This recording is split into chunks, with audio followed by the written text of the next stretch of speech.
الحمد لله نحمده ونستعينه ونستغفره ونؤمن به ونتوكل عليه ونعوذ بالله من شرور أنفسنا ومن سيئات أعمالنا من يهده الله فلا مضل له ومن يضلله فلا هادي له أشهد أن لا إله إلا الله وحده لا شريك له وأشهد أن محمدًا عبده ورسوله صلى الله عليه وسلم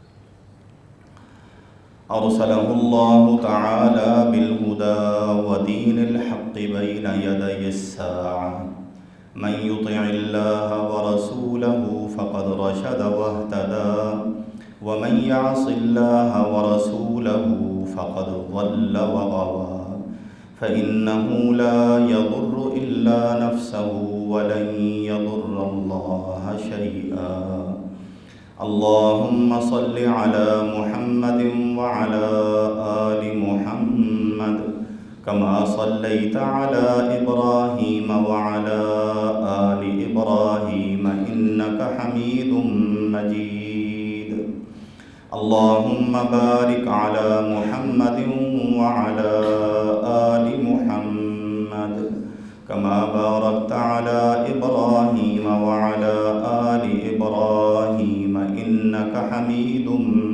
مجيد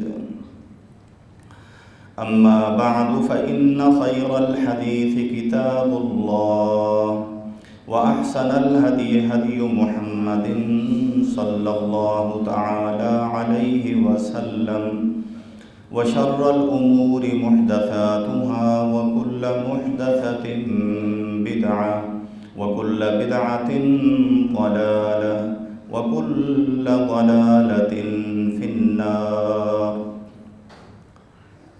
أعوذ بالله السميع العليم من الشيطان الرجيم من همزه ونفخه ونفثه ربنا إني أسكنت من ذريتي بواد غير ذي زرع عند بيتك المحرم ربنا ليقيموا الصلاة فاجعل أفئدة من الناس تهوي إليهم وارزقهم من الثمرات لعلهم يشكرون۔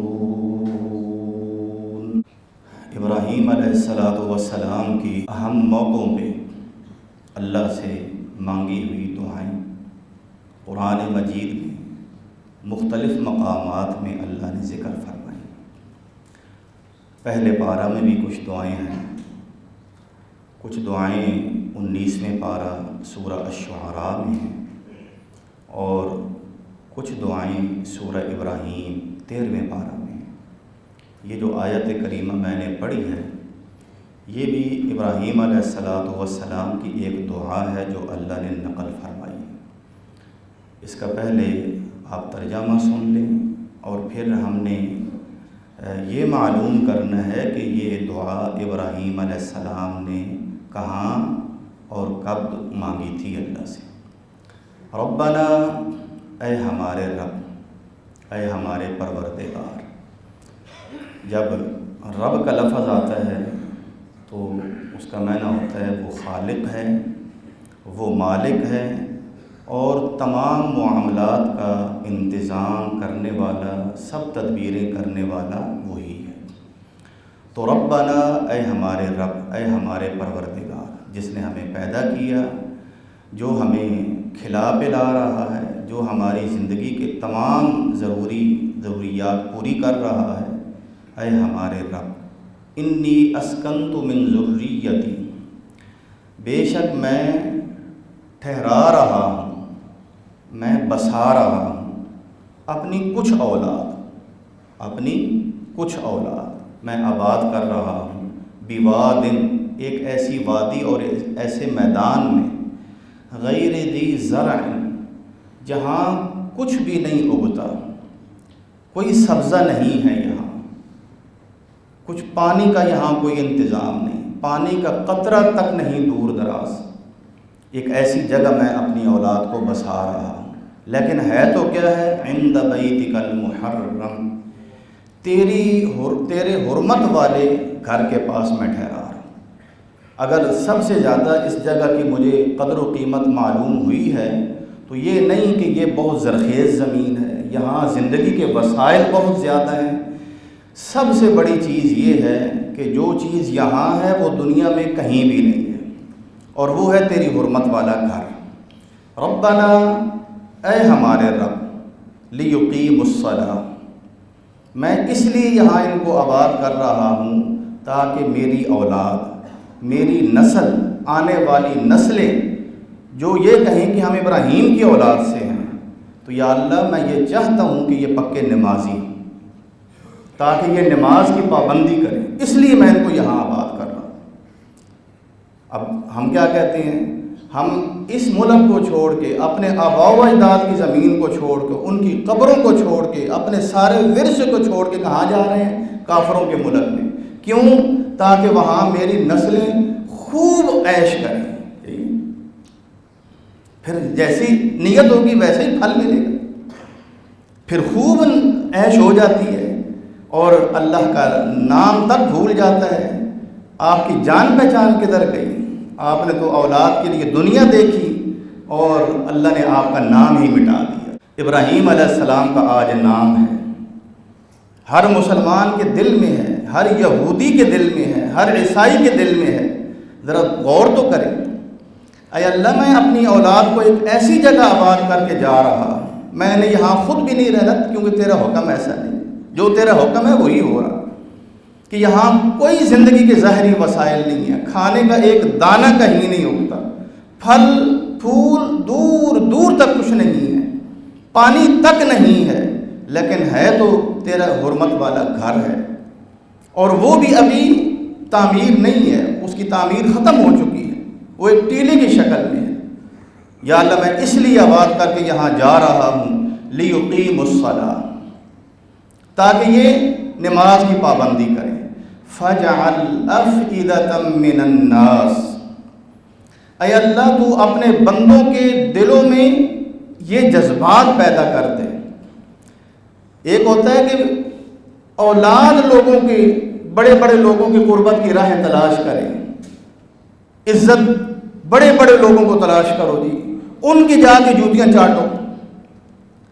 ایک وہ خلیل مانگ رہا ہے اللہ سے، یا اللہ تو لوگوں کے دلوں کو ایسا بنا دے، تہوی الیہم، وہ ان کی طرف کھچے کھچے آئیں، یہ مقناطیس ہوں، لوگ ان کی طرف آئیں، ان کو لوگوں کی ضرورت نہ پڑے، تو یا اللہ لوگوں کو ایسا بنا دے۔ وَارْزُقْهُم مِّنَ الثَّمَرَاتِ، تو چونکہ رب ہے، تو سب کچھ کرنے والا ہے، جب مجھے یہ پتہ ہے کہ تو نے اپنی بندگی کے لیے ہمیں پیدا کیا ہے، تیری بندگی کے انتظام تو میں نے دیکھنے ہیں، رزق کا تو نے کہا ہے نا، وَمَا مِن دَابَّةٍ فِي الْأَرْضِ إِلَّا عَلَى اللَّهِ رِزْقُهَا، روئے زمین میں انسان تو بہت اشرف المخلوقات ہے، کوئی کیڑا مکوڑا بھی اگر ہے تو اللہ نے اس کو بھی روزی دینے کا ذمہ لیا ہوا، وہ اگر ایک کیڑے کو نہیں بھوکے مرنے دیتا تو انسان کو کیسے بھوکا مارے گا۔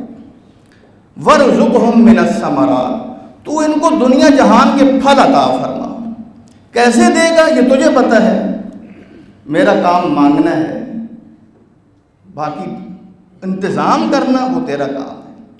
یہاں کچھ بھی نہیں اگتا، لیکن میں یہ کہوں کہ جب یہاں کچھ نہیں ہے تو اس کا مطلب ہے کہ اللہ سے پھر وہ چیز نہیں مانگنی چاہیے۔ وَارْزُقْهُم مِّنَ الثَّمَرَاتِ، اے اللہ ان کو ہر طرح کے پھل ہر وقت مہیا کرنا۔ یا اللہ یہ سب کچھ کیوں ہے؟ میرا مقصد یہ نہیں ہے کہ یہ دنیا میں صرف اور صرف عیش کریں، لَعَلَّهُمْ يَشْكُرُونَ، تاکہ یہ تیرے شکر گزار بندے بنیں، اور ظاہر ہے تیرے شکر گزار بندہ بننے کے لیے تیرے گھر کا متولی ہونا، تیرے گھر کو آباد کرنے والا ہونا ضروری ہے۔ جب تیرے گھر کے قریب یہ رہیں گے پھر ان کو تیرے شکر کا بھی پتہ چل جائے گا۔ جناب یہ دعا یہ ایک نہیں ہے، یہاں اور بھی دعائیں، تو یہ دعا ابراہیم علیہ السلام نے جو مانگی اپنی اولاد کے لیے مانگی، یہ کب مانگی؟ گزشتہ جمعہ عشرہ ذی الحج کے حوالے سے کچھ باتیں ہوئی تھیں، اور آپ کو یاد ہے کہ اس سے جو پچھلا جمعہ تھا ابراہیم علیہ السلام کی ہجرت کے حوالے سے جو آپ کو بڑی آزمائشوں کا سامنا کرنا پڑا، اور ان میں وہ آپ کو یاد ہوگا کہ جب مصر کی سرزمین سے ان کا گزر ہوا اور ان کے ساتھ ان کی بیوی تھی، یہ دونوں اللہ کے مطیع و فرمانبردار بندے وہاں سے جب گزرے تو اس بادشاہ نے، جو ایک جبار، ایک ہوس پرست، ایک ظالم بادشاہ تھا، جو عورتوں کو اپنی ہوس کا نشانہ بنایا کرتا تھا، تو جب اس کو ابراہیم علیہ السلام کی بیوی کا پتہ چلا تو اس نے ان کو بھی اپنی ہوس کا نشانہ بنانے کی کوشش کی، تو اللہ نے ان کو کس طرح اس کے شر سے محفوظ رکھا، انہوں نے کس طرح اللہ سے التجا کی، دعائیں کی، اور اللہ مالک الملک نے ان کی کس طرح حفاظت فرمائی۔ اور پھر اس کے نتیجے میں کہ ان کو اتنا خدا رسیدہ جب اس نے دیکھا کہ میں اس عورت کو کوئی نقصان نہیں پہنچا سکا، میں بے بس ہوں، اللہ نے دل کے اندر ان کا رعب، ان کی ہیبت، ان کی عظمت نقش کر دی، اور اس کا اثر یہ ہوا کہ اس نے اپنی شہزادی، اپنی بیٹی، کہ یہ اگر کسی بادشاہ کے محل میں ملکہ بن کے رہے، اس پہ مجھے اتنی خوشی نہیں جتنی مجھے یہ خوشی ہے کہ یہ ان کی خادمہ بن کے رہے۔ یہ اللہ ہے جو رب ہے۔ رب کس کو کہتے ہیں؟ وہ خالق ہے، وہ مالک ہے، وہ مدبر ہے، وہ جو چاہے کر سکتا ہے۔ تو آگے میں نے یہ کہا تھا کہ اس عورت کو، اس خاتون کو اللہ نے کیا شان عطا فرمائی، تو یہ اگلے جمعے بیان ہوگا۔ تو پچھلا جو جمعہ تھا اس میں عشرہ ذی الحج کے مسائل بیان ہوئے۔ کچھ ساتھیوں نے کہا جی وہ آپ نے جو مضمون بیان کرنا تھا وہ نہیں کیا۔ خوشی بھی ہوئی کہ گویا آپ کو تجسس ہوتا ہے، اللہ آپ کو خوش رکھے۔ تو آج میں انشاءاللہ اسی بات کو آگے چلاتا ہوں۔ ان کا نام کیا تھا؟ ہاجرہ۔ ان کا کیا نام تھا؟ ہاجرہ۔ ابراہیم علیہ السلام کی جو بیوی ہیں ان کا نام کیا تھا؟ سارہ۔ ان کو اولاد اللہ نے نہیں عطا فرمائی تھی اس وقت تک، جبکہ ابراہیم علیہ السلام بھی عمر رسیدہ ہو گئے اور حضرت سارہ بھی عمر رسیدہ ہو گئیں، یعنی وہ اس عمر کے اس حصے کو کراس کر گئیں جس میں عورت یا مرد وہ اولاد کے قابل ہوتا ہے فزیکل طور پہ۔ یہ الگ چیز ہے کہ اللہ جس وقت جو چاہے دے دے۔ تو جب ان کی اولاد نہیں ہوئی، ابراہیم علیہ السلام کو انہوں نے کہا کہ میری تو اولاد نہیں، تو یہ نہ ہو کہ آپ کی آگے اولاد نہ ہو، آپ کی نسل نہ پھلے پھولے، تو آپ ان سے نکاح کر لیں، حضرت ہاجرہ سے۔ ابراہیم علیہ السلام سے انہوں نے نکاح کیا، تو اللہ مالک الملک نے امید دلا دی۔ اللہ سے دعائیں تو وہ کر رہے تھے، رب حب لی من الصالحین، اے اللہ مجھے صالح اور نیکوکار بیٹا چاہیے۔ بیٹا صرف نہیں چاہیے، کیا چاہیے؟ صالح۔ اللہ کے بندے اللہ سے نیک اولاد مانگتے ہیں۔ کہیں ہے رب حب لی من لدنک ذریۃ طیبہ، اے اللہ طیب، پاک، صاف اولاد چاہیے جو ظاہر و باطن، سوچ، عمل، ہر لحاظ سے وہ طیب ہو۔ کبھی کہتے ہیں صالحین، اے اللہ مجھے صالح، ہر لحاظ سے قابل اولاد چاہیے۔ تو اللہ مالک الملک نے وہ قابل بیٹا، صالح بیٹا حضرت ہاجرہ سے ان کو دینے کا جو ہے وہ فیصلہ فرمایا۔ تو جب حضرت ہاجرہ کے ہاں حضرت اسماعیل علیہ السلام کی ولادت ہوئی، اب اللہ مالک الملک جب کسی بھی کام کا ارادہ کرتے ہیں اور آدمی سوچ نہیں سکتا کہ آگے ہونے والا کیا ہے، اس کے لیے ظاہری طور پہ ایسے اسباب بنا دیتے ہیں جو ظاہری طور پہ وہ بڑے دل خراش ہوتے ہیں، تکلیف دہ ہوتے ہیں۔ یوسف علیہ السلام کو اللہ نے مصر پہنچانا تھا اور ان کو وہاں کا بادشاہ بنانا تھا، اس کے لیے اللہ نے کون سا راستہ منتخب فرمایا؟ کنویں والا۔ کنویں سے نکل کے غلامی کی شکل میں بکے، لیکن اللہ نے قدرتیں دکھانی تھی۔ کنویں سے نکلے، بھائیوں نے کنویں میں ڈالا، وہاں سے ایک قافلے نے نکالا، وہ بازار مصر میں بیچے گئے، ایک غلام کی حیثیت سے عزیز مصر کے گھر میں پھلے پھولے، اور وہاں ایک اور آزمائش کا سامنا ہوا، اللہ نے اس میں سرخرو کیا۔ آگے جیل کی کال کوٹڑی تھی، جیل کی کال کوٹڑی سے پھر مصر کا تخت تھا۔ یہ اللہ کی شان ہے، ان کو کیا پتا تھا میرے ساتھ کیا ہونے والا ہے۔ تو اسی طرح حضرت ہاجرہ کے لیے بھی ظاہری طور پہ حالات ایسے ہی بنے۔ حضرت سارہ کو اب غیرت آنا شروع ہو گئی، عورتیں تھیں، کہتے ہیں نا سوکن ہو کتنی کوئی نیک ہوگی، حضرت سارہ سے تو کوئی نیک نہیں ہو سکتی، لیکن سوکن پنا نہیں جاتا، یہ بات ذہن میں رکھیں، سوکن پنا عورت نہیں برداشت کر سکتی۔ تو حضرت سارہ اب ان کو غیرت آتی تھی حضرت حاجرہ پہ کہ اس کا بیٹا ہو گیا. اب اللہ نے ابراہیم علیہ السلام کو کہا کہ آپ ان کو یہاں سے اٹھائیں اور وہاں لے کے جائیں. اب کہاں شام اور کہاں مکہ. اور وہ دور آج سے کوئی تقریباً 4000 سال پیچھے جائیں. اس دور میں انسانی آبادی کتنی کم تھی, وسائل کتنے معدوم تھے, اور انسان کو جسمانی تکالیف کا کتنا سامنا کرنا پڑتا تھا. تو ابراہیم علیہ السلام اپنے بیٹے کو, جو بالکل بڑھاپے میں مل رہا ہے, جس کو ہر وقت دیکھنا ایک باپ کی ہوس اور خواہش ہوتی ہے کہ میں بس بیٹے کو دیکھتا رہوں, اللہ نے کیا کہا, یہ ہیں وہ قربانیاں کہ جب ابراہیم علیہ السلام کو رب نے کہا اسلم, ابراہیم تم نے سرنڈر کر دینا, بس اپنے آپ کو ظاہر باطن کو میرے آگے مطیع و فرما بردار کر دو, پھر دیکھو میں کیا کرتا ہوں. اسلام یہی ہے. تو ہم اسلام کے ایک ایک حکم پہ پہلے غور کرتے ہیں, تنقیدی نقطہ نظر. یہ اسلام نہیں ہے, یہ ہمارا مسلمان ہونا نہیں ہے. ایک ایک حکم کو, نماز ہے یہ کیوں ہے, روزہ ہے یہ کیوں ہے, یہ اسلام ہے. اسلام کیا ہوتا ہے, سر تسلیم خان. اللہ نے کہہ دیا بس ایسا ہی ہوگا. اور ہم کیا کر رہے ہیں آج کل, یہ کام ہے نہیں یہ مجھ سے نہیں ہو سکتا, یہ ہاں یہ کر لوں گا, کچھ کر لوں گا کچھ رہ جائے گا. ایک ہم مسلمان ہیں مفاد کے, اپنی ذاتی فائدے, اللہ کا کچھ نہیں ہے. تو ابراہیم علیہ السلام ایسے نہیں تھے جناب. کامیابیاں یہ ہوتی ہیں. ابراہیم علیہ السلام کو اللہ نے جب آزمایا, اور یہ آزمائشیں پوری زندگی کی ہیں, اب یہ بھی آزمائش کا ایک موقع ہے. ان کو یہاں سے اٹھاؤ اور چلو.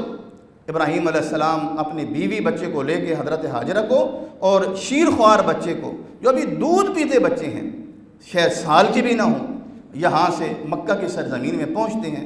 وہ تصور کریں ایک ایسا علاقہ جو قرآن نے یہاں کیا کہا, غیر ذی زرع, یہاں کوئی آبادی نہیں, دور دور تک.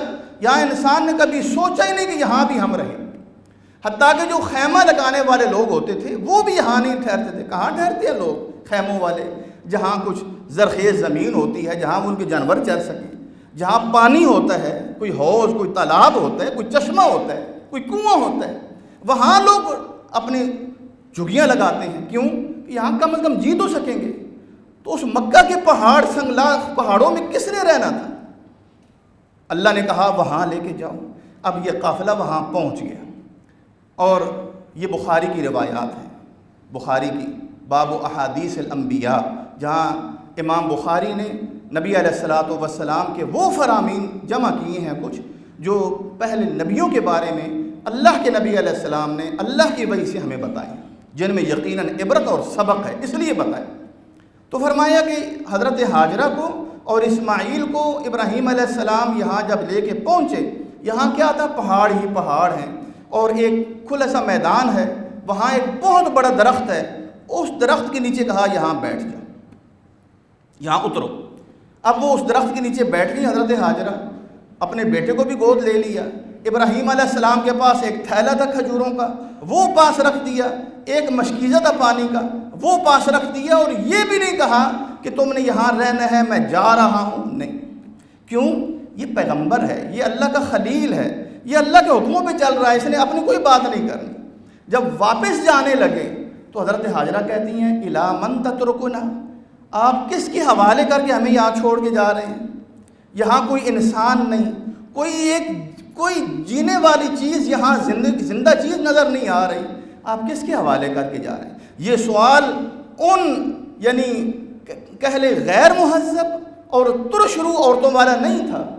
یہ کیا کر رہے ہیں, یہ وہ نہیں تھا, یہ با ادب سوال تھا کہ آپ جناب آپ ہمیں یہاں کس کے حوالے چھپ کر کے جا رہے ہیں, اور کدھر جا رہے ہیں, اور یہاں کیا مسئلہ ہے.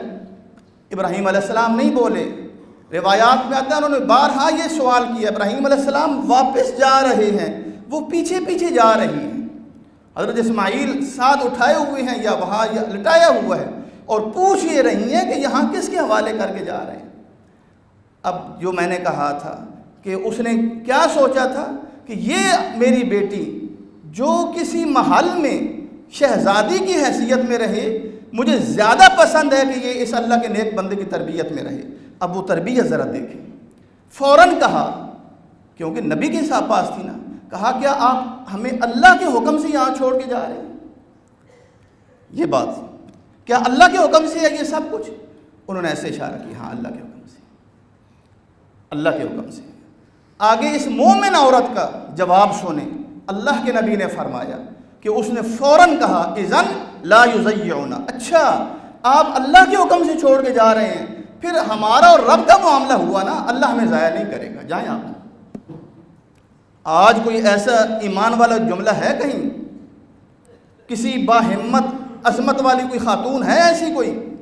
بڑی بڑی پڑھی لکھی ہیں، یہ کسی یونیورسٹی کی پڑھی ہوئی نہیں تھی، کسی مدرسے کی پڑھی ہوئی نہیں تھی. ہاں ایک نبی کی تعلیم جو ہے وہ زیر تربیت تھی، ایمان سیکھا ہوا تھا. اللہ کی ذات میں ایمان کیا ہوتا ہے، اسی لیے اللہ نے ہمارے قرآن میں جو ہماری ایک رہنما کتاب ہے ہمیں یہ کہا لوگو سورہ ممتحنہ تمہارے لیے ابراہیم اور وہ جو ان کے ساتھ تھے والذین معہ جو ان کے ساتھ تھے وہ تمہارے لیے بہترین نمونہ ہیں. تو اللہ کے نبی نے یہ واقعہ ہمیں اس لیے بتایا. ہم تو واقعات سنتے رہے دلچسپی کے طور پہ، ذرا ایمان کی طرف آئی. کہا اذن لا یضیعنا، ٹھیک ہے پھر ہمیں اللہ نے ضائع نہیں کرنا، جائیں آپ. دوسرے لفظ رضیت باللہ، رضیت باللہ، میں اللہ پہ راضی ہوں. جب اللہ نے کہا ان کو یہاں چھوڑ دو، بس اللہ نے کہہ دیا جائیں آپ، میں اللہ کے ہر فیصلے پہ راضی ہوں. تو اب ابراہیم علیہ السلام تو واپس چلے گئے شام. اب یہ ماں ہے اور اپنا بیٹا ہے. بیٹا بھی کیا وہ ہے جس کی وجہ سے اس کو سہارا ملے، یا بیٹے کے اوپر بھی اس کی توجہ ہوگی؟ بیٹے کے اوپر بھی اس کی توجہ ہے. ایک عورت کی قربانی دیکھیں یہاں، صرف اب ایک عورت کی قربانیوں کا سلسلہ شروع ہے. اللہ نے ابراہیم کو گھر والوں کے ذریعے بھی آزمایا، گھر والوں کو بھی آزمایا. نبی علیہ السلام کے اوپر جب آئیں آزمائشیں تو صحابہ کے اوپر بھی آئیں، صحابہ بھی اسی پٹی سے گزارے گئے. تو اسی طرح اللہ جب کسی نبی کو آزماتے ہیں تو نبی پر ایمان لانے والوں کو بھی آزماتے ہیں. اب ان کی امتحان شروع ہیں. جس نے یہ کہا میں اللہ پہ راضی ہوں، جس نے یہ کہا مجھے اللہ کافی ہے، جس نے یہ کہا مجھے اللہ ضائع نہیں کرے گا. اب اللہ تعالیٰ یہ دیکھ رہے ہیں کہ میرے اوپر اس کا کتنا ایمان ہے. ضائع تو میں نے ان کو نہیں کرنا، بشرطے کہ یقین پورا ہو، یقین کامل ہو. اب یہ جو تھوڑی سی کھجوریں تھیں یہ بھی ختم ہو گئی، پھر وہ پانی تھا وہ بھی ختم ہو گیا. ذرا تصور تو کریں آج اس موسم میں، جب کہ آپ کے وہاں ہر طرح کے وسائل ہیں، آپ ٹھنڈے اے سی کے کمروں سے نکلتے ہیں، چند قدم آپ حرم کے اندر پہنچ جاتے ہیں ٹھنڈا. اس وقت یہ سب کچھ تھا؟ کیا تھا؟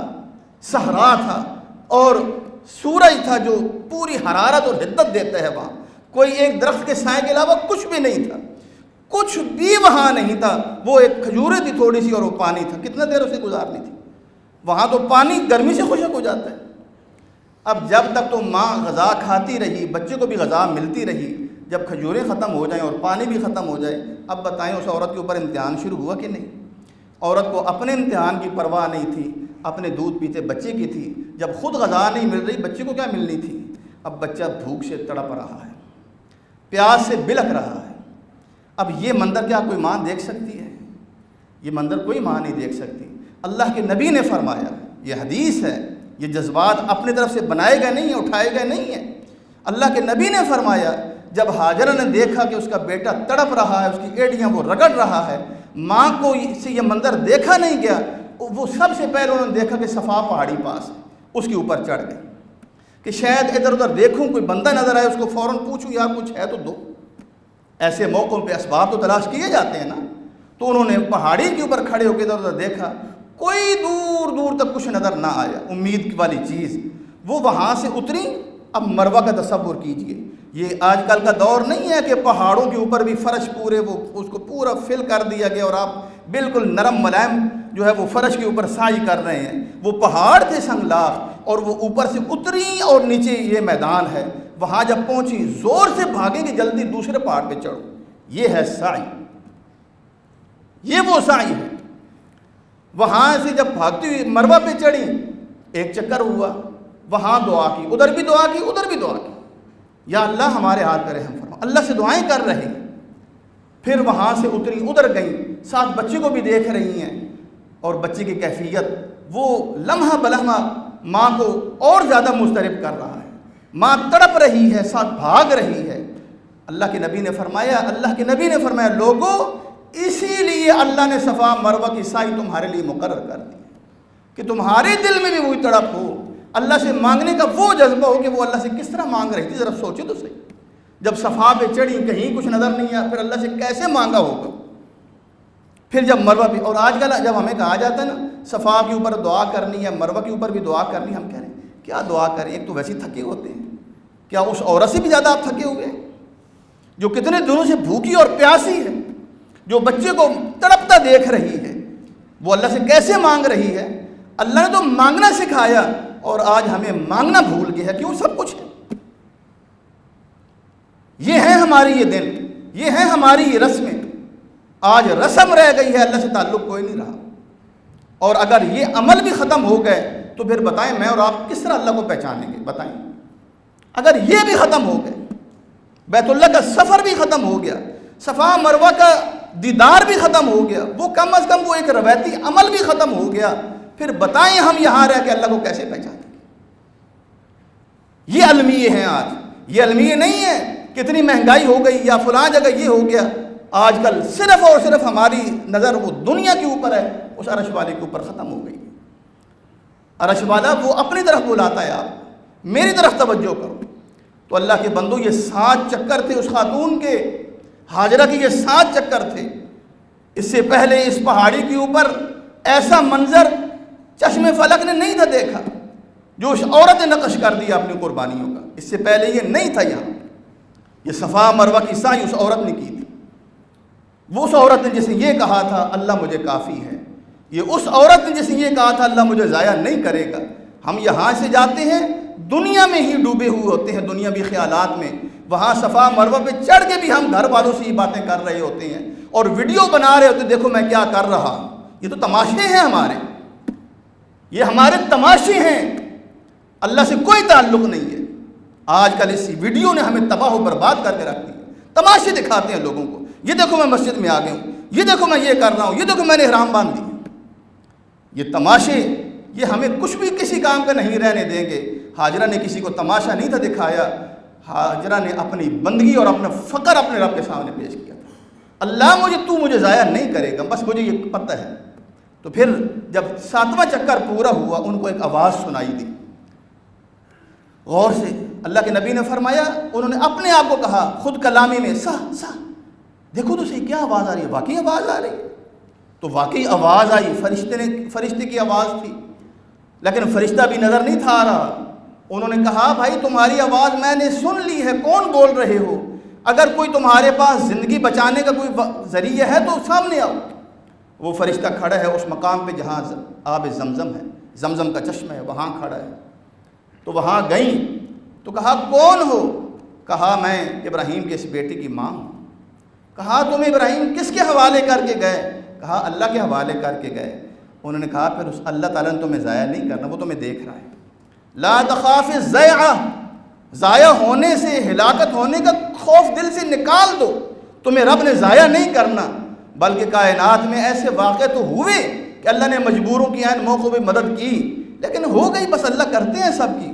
یہ وہ مدد ہے جو قیامت تک تمہاری یادگار بنی رہے گی. یہ وہ نشان ہے جو قیامت تک یہ ثبت رہے گی اس زمین پہ. پھر انہوں نے ایڑی ماری، وہاں سے وہ وادی جہاں پانی کا نام و نشان نہیں، وہ اللہ ہے نا. پھر وہاں سے پانی نکلا، زمزم کا پانی. اب حضرت ہاجرہ کو یہ فکر لاحق ہوئی کہ میں اس کو جو ہے نا وہ ایک گڑھا سا بناؤں، اور ارد گرد انہوں نے اس کو حوض کی شکل دے دی. اللہ کے نبی نے فرمایا اللہ اسماعیل کی والدہ پہ رحم فرمائے، اگر وہ اس کو ایسا نہ کرتی تو یہ ایک کھلا چشمہ بن جانا تھا، ایک نہر بن جانی تھی، لوگ ہر طرف سے پانی پیتے. لیکن اللہ کی حکمت ہوتی ہے، اللہ کے ہر کام میں حکمت ہے. ان سے وہی کام کروایا جو اللہ کو چاہیے تھا. بہرحال انہوں نے پھر جبریل نے یہی کہا کہ تم اور تمہارا یہ بیٹا تم پھولو گے یہاں، یہ بیٹا یہاں بڑا ہوگا، اور یہ ایک گھر ہے اللہ کا، یہ اور اس کا باپ یہ دونوں اس کو تعمیر کریں گے. پھر وہ فرشتہ چلا گیا. اب یہ دونوں ماں بیٹا سکون سے رہ رہے ہیں. یہ تو پانی کا انتظام ہوا، کھانے کا کوئی انتظام آپ نے سنا یہیں حدیث میں کہیں بھی نہیں ہے. پھر یہ بھی اللہ کی قدرت ہے، یہاں بھی اللہ کی قدرت کے نشان ہیں. نبی علیہ السلام نے فرمایا ماء زمزم لما شرب لہ، صحیح حدیث ہے، زمزم کا پانی جس مقصد سے آپ پئیں گے اللہ آپ کا وہی مقصد پورا کرے گا۔ ایک بیمار آدمی اس لیے پی، یا اللہ یہ میرے لیے اس کو شفا بنا دے، کائنات کی کوئی جڑی بوٹی، کوئی خالص سے خالص چیز بھی اتنی مبارک نہیں جتنا زمزم کا پانی مبارک۔ آپ یقین سے پیو تو صحیح۔ اب اس اللہ کی بندی نے بھی تو یہی نہیں کہا کہ اگر یہ پانی ہے تو پھر کھجوروں بھی کچھ دے جاؤ، انہوں نے نہیں کہا۔ یہ ہوتی ہے رضا، رضیت باللہ ربًا، میں اللہ کے رب ہونے پہ راضی ہوں۔ پانی دے دیا ہے الحمدللہ۔ ہمارا کیا معاملہ ہوتا ہے، یار یہ تو ہے، اب یہ بھی ہونا چاہیے۔ اللہ کہتے ہیں جو ہے اس کا شکر ادا کرو، اوروں کی فکر نہ کرو، وہ میرا کام ہے۔ ہم کہتے ہیں نہیں میرا کام ہے، پہلے ہی ہوگا پھر ہماری بندگی کدھر گئی۔ اسی چیز نے ہمیں بے نمازی بھی بنا دی ہے، اسی چیز نے ہمیں رب سے دور کر دی ہے۔ کاروبار کرنا ہے، کاروبار میں وقت لگانا ہے، میرا دماغ خراب ہے، میں نمازوں کے لیے وقت نکالتا رہوں، میں صبح اٹھوں گا تو نیند کیسے پوری ہوگی، پھر میں آفس کیسے جاؤں گا، میری فیکٹری کیسے چلے گی۔ یہ میرے اور آپ کی سوچیں، یہ میری اور آپ کی سوچیں ہیں۔ جو دنیا کے اپنے آپ کو سپرد کرتا ہے اللہ اس کو دنیا ہی کے سپرد کر دیتے ہیں، اپنی سپرداری ختم کر دیتے ہیں۔ اس عورت نے ہمیں، مومن عورت نے سکھایا کہ جو اپنے آپ کو اللہ کے حوالے کرتا ہے پھر اللہ اس کو ضائع نہیں کرتا۔ وہ زمزم کا پانی وہ دنیا کی ہر نعمت سے زیادہ بابرکت ثابت ہوا۔ اسماعیل اسی زمزم کے پانی پہ پلے اور وہ دنیا کے ایک بہترین جرنیل اور شہ سوار بنے۔ پھر اسی زمزم کی برکت نے ان کو رسول اور نبی بنایا۔ اللہ کے بندو، اللہ رب ہے، اللہ رب ہے۔ میں نے اپنے آپ کو اللہ کے حوالے کیا، میرے سارے معاملات اللہ کے حوالے ہیں۔ یہ کیا ہے؟ یہ اسلام ہے۔ تو ہمیں ابراہیم علیہ السلام کی زندگی میں، ان کی اولاد کی زندگی میں، ان کی فیملی کی زندگی میں ہمیں قدم قدم پہ اسلام کا پتہ چل رہا ہے، ایمان کا پتہ چل رہا ہے۔ یہ کہانیاں نہیں ہیں، یہ سبق ہیں، یہ درس عبرت ہے۔ اگر یہ ختم ہو گئے تو پھر ہمارے لیے، میرے لیے اور آپ کے لیے ہدایت کا کوئی واقعہ نہیں رہے گا، کوئی دنیا میں نمونہ نہیں رہے گا۔ یہ نمونے ہیں ہمارے۔ وقت ختم ہو گیا، انشاءاللہ آئندہ بیان ہوگا۔ اقول قولی ھذا۔